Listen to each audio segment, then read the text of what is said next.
What's up, guys? Straight from the chest. My name is Justin Groth, and I want to thank you for welcoming me into your household this day and just listening to me on this personal development podcast. Guys, this is a personal development podcast geared towards igniting you and the passion that lays dormant within you.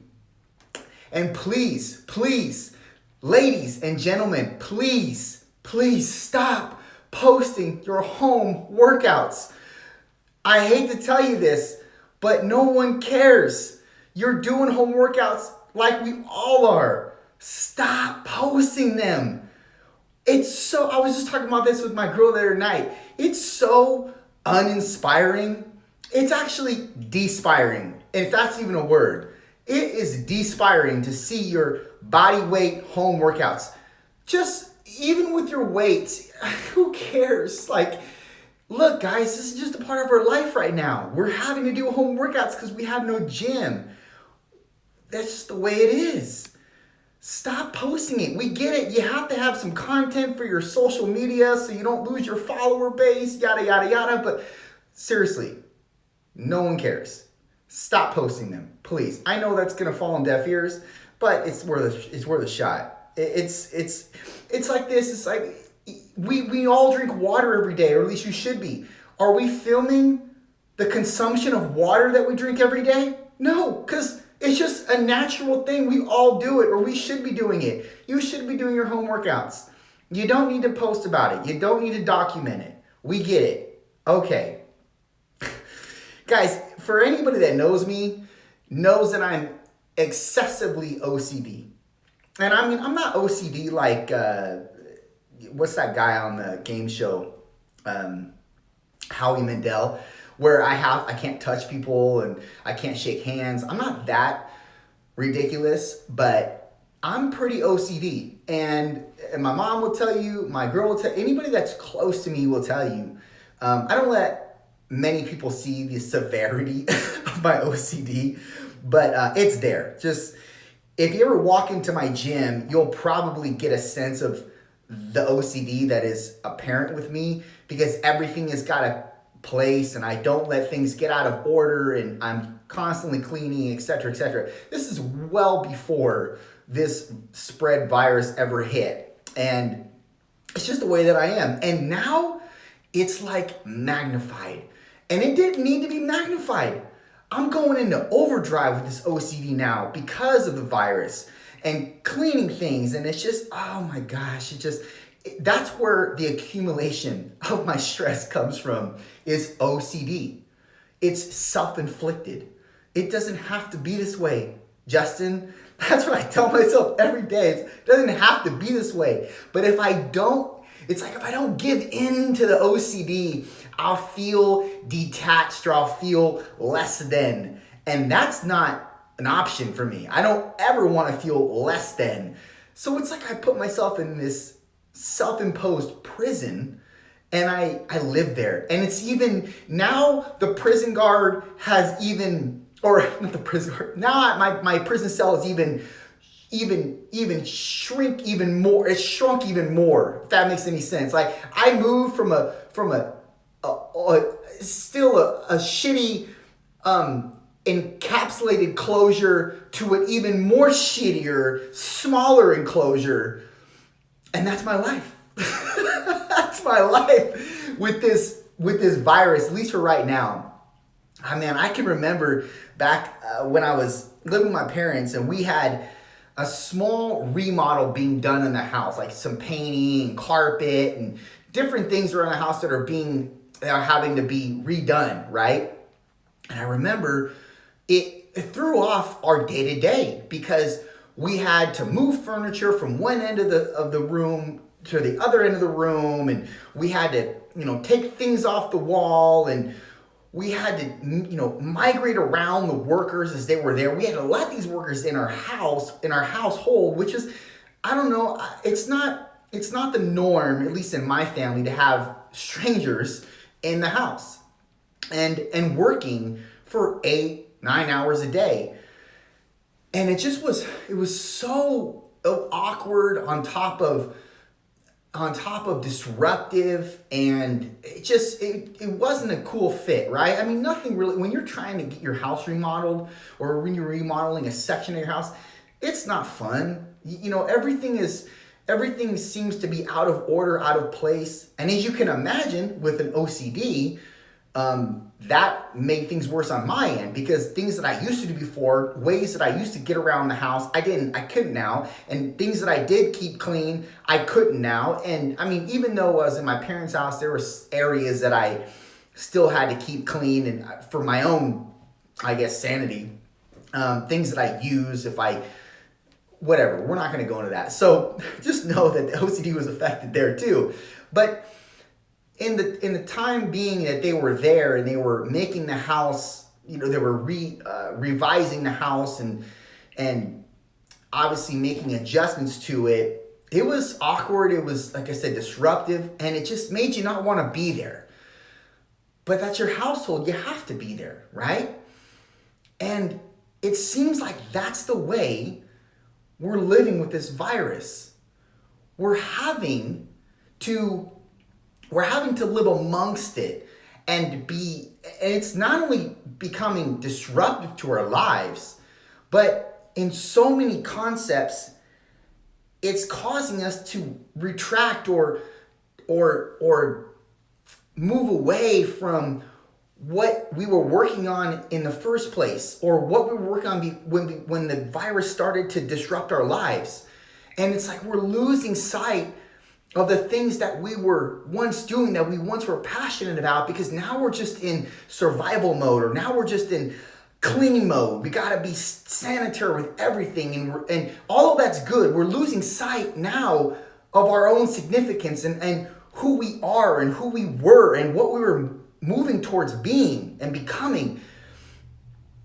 And obviously we don't want to live in that parallel. We want to continuously press forward. We want to wake up every day with purpose and with advancement on our life. And it seems like right now we're just trying to survive. And although this is not going to be forever, this is only going to be for a segment of months, still it's causing us to be distracted from our own innate significance, where we were actually capitalizing on it before, but now we're becoming suppressed, and some of us depressed, because we're not able to communicate with people. We're not able to go out and do the things that we once loved to do, and it's just we're only looking at it from the day-to-day process. And similar to when people are in your house and they're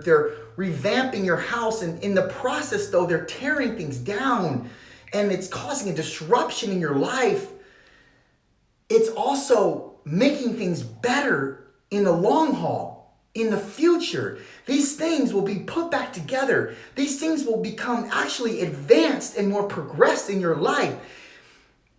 Your household will become better. It will become more designed and more unique to fitting to you. But right now, it's a mess. It's all in disruption. There's just so many things in disarray.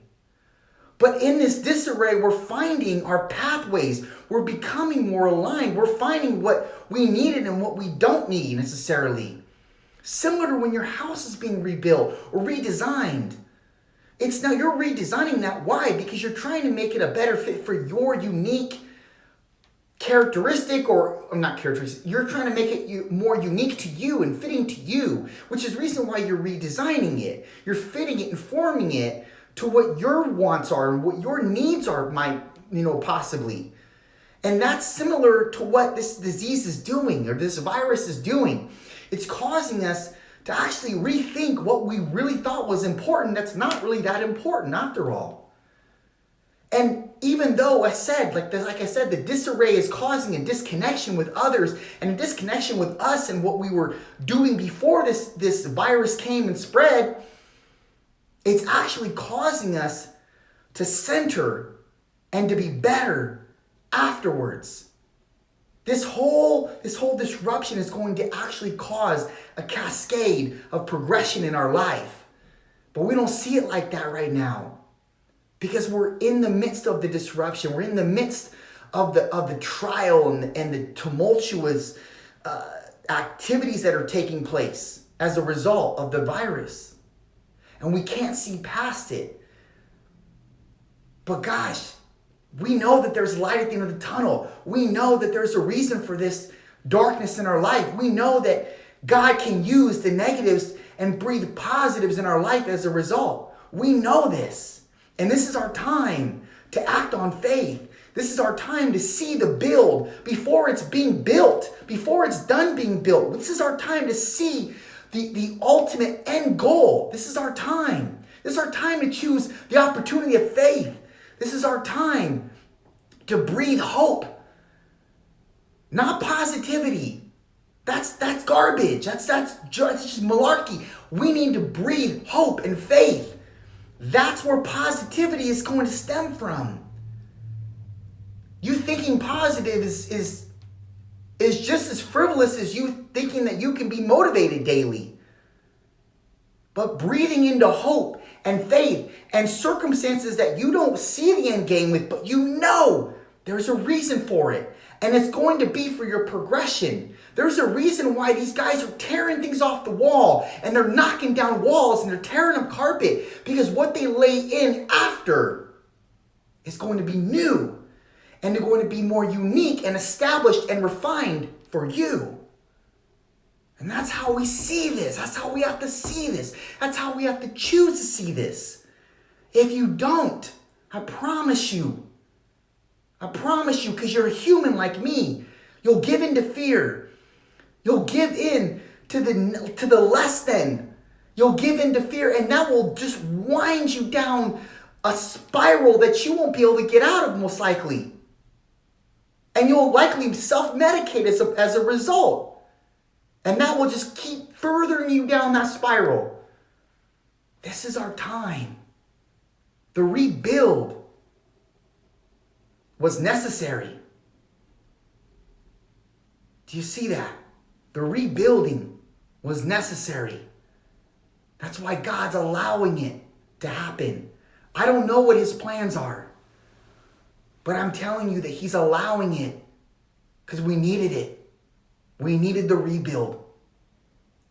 This opportunity is definitely not one that's easy to swallow because of what it's causing and how it's disrupting our economy in the process. But you gotta know, you gotta believe that there's a finer reason behind this entire process.